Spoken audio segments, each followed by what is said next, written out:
Unbelievable, আমি ভাবতে পারছি না কার আশীর্বাদের মাথায় আছে যে এখনো তৃণমূল ছাত্র পরিষদের সভাপতি থাকে। যে তৃণমূল কি করবে না করবে তার হিসেব কে কল্যাণ ব্যানার্জি খায় না মাথায় দেয়, খায় না মাথায় দেয়, একটা ভাটের মতো বকে উল্টো পাল্টা হাও করে, জীবনে মামলা জিততে পারে না। তৃণাঙ্ক থাকবে কি না থাকবে অভিষেক ঠিক করবে, মমতা বন্দ্যোপাধ্যায় ঠিক করবে। টিএমসি দলের ভিতরে কিন্তু এবার গোষ্ঠী দ্বন্দ্ব সবার সামনে কিন্তু চলে এসেছে, সেটা কিন্তু আর লুকাবার জায়গা পাচ্ছে না আমাদের রাজ্যের মুখ্যমন্ত্রী মমতা ব্যানার্জি। কেন বলছি বন্ধুরা, আমি যে ভিডিওটা আপনাদের দেখাচ্ছি এই মুহূর্তে দাঁড়িয়ে আপনারা দেখবেন যে আমাদের এই ওয়েস্ট বেঙ্গলে এই রাজ্যের কল্যাণ ব্যানার্জি, আমাদের শ্রীরামপুরের সাংসদ, উনি যেইভাবে আজে বাজে মন্তব্য এবং নিজেদের দলের মধ্যে যেইভাবে কথা বলা শুরু করেছে, কল্যাণ ব্যানার্জি যেইভাবে আদার্স যত বড় নেতা আছে তাদের নাম ধরে যেইভাবে কথা বলতে শুরু করেছে, এতে কিন্তু 2026-এ যে ভোট আসছে এতে কিন্তু বিজেপির অনেকটা প্লাস পয়েন্ট হবে। কেন প্লাস পয়েন্ট হবে বন্ধুরা, আগে আপনারা ভিডিওটা একবার দেখুন। কালচার করে কথা বলছে জানেন, শুধু তৃণমূল ছাত্র পরিষদের যত ছেলে আছে প্রায় 200 থেকে 250 ছেলেকে থ্রেট কালচার দিয়ে আজকে তাদের মেডিকেল কলেজ থেকে এক্সপেল করা হচ্ছে, সাসপেন্ড করা হয়েছে। টিএমসিপি ছেলেরা কি করে সাসপেন্ড করে এক্সপেল করে রাখে আমিও দেখবো। আমি তো তৃণমূল ছাত্র পরিষদের সভাপতি আছে, তাকে তো কোথাও দেখলাম না এদের পাশে এসে দাঁড়াতে। সরি টু সে, কি চিরাঙ্কুর না কি নাম, তাকে তো কোথাও দেখলাম না আমি এসব জায়গায় এসে দাঁড়াতে, সেই ছেলেগুলোদের পাশে এসে দাঁড়াতে। I am very sorry to say. পার্টিরও দেখা উচিত কেন এইসব তৃণমূল ছাত্র পরিষদের সব সভাপতিরা থাকবে যারা অ্যাফেক্টেড স্টুডেন্ট, তাদের পাশে এসে দাঁড়াতে পারে না। এতগুলো ছেলে আজকে সাসপেন্ড এক্সপেল হয়ে গেল, টিএমসিপি ছেলে, আর তৃণমূল ছাত্র পরিষদের সভাপতি তার মুখ থেকে কোনো ভাষা নেই, কোনো কথা নেই।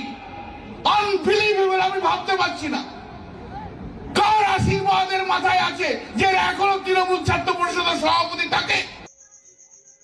দেখলেন এই কল্যাণ বন্দ্যোপাধ্যায় একটা মঞ্চে দাঁড়িয়ে যেইভাবে বড় বড় নেতাদের, টিএমসি বড় নেতাদের, নিজের যত টিএমসি বড় নেতারা আছে তাদের কিন্তু এখন ধুয়ে দিয়েছে।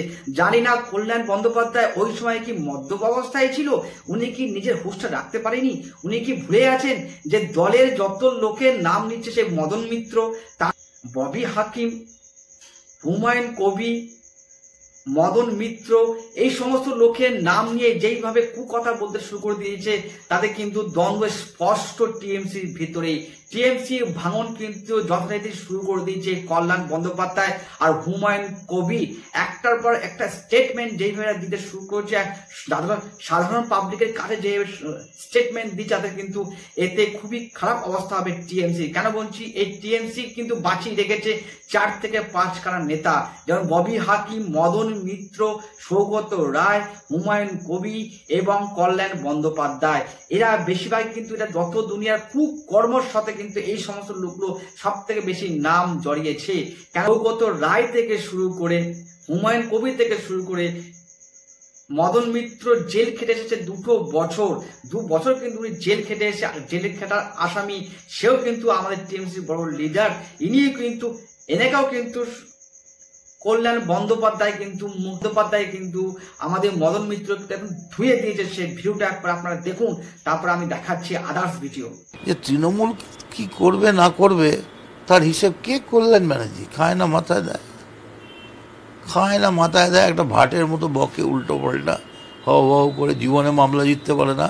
তৃণাঙ্ক থাকবে কি না থাকবে অভিষেক ঠিক করবে, মমতা বন্দ্যোপাধ্যায় ঠিক করবে। এটা আমাদের দল, কে থাকবে না থাকবে অভিষেক ঠিক করবে, মমতা ব্যানার্জি ঠিক করবে। কল্যাণ জানে না যে তৃণাঙ্কুরের মাথায় কার হাতে ক্ষমতা, থাকলে তাকে গিয়ে বল। ফালতু ভাট বকে, আরে তুই কাঞ্চনকে বলবি, ভেবে শুনে বল কাকে বলছিস, কথা ঠিকঠাক বল, কোথা থেকে কোথায় পা হড়কে যাবে মুশকিল হয়ে যাবে, এমনি তো তেলে জলে রয়েছিস। মদনের কি ওই রাস উৎসবের রাসলীলা কি শেষ হয়েছে এখন? সেই ঘোর কেটেছে না ওর ঘোরটা কাটেনি এখনো? মদনকে কেউ সিরিয়াসলি পলিটিক্সে কেউ কখনো নেয় না। আমি হচ্ছি তৃণমূলের সব থেকে বড় শহীদ, তাহলে আমাকে অপমান করলে আপনার নিজের অপমান হবে। আপনি আমদানি করা মাল,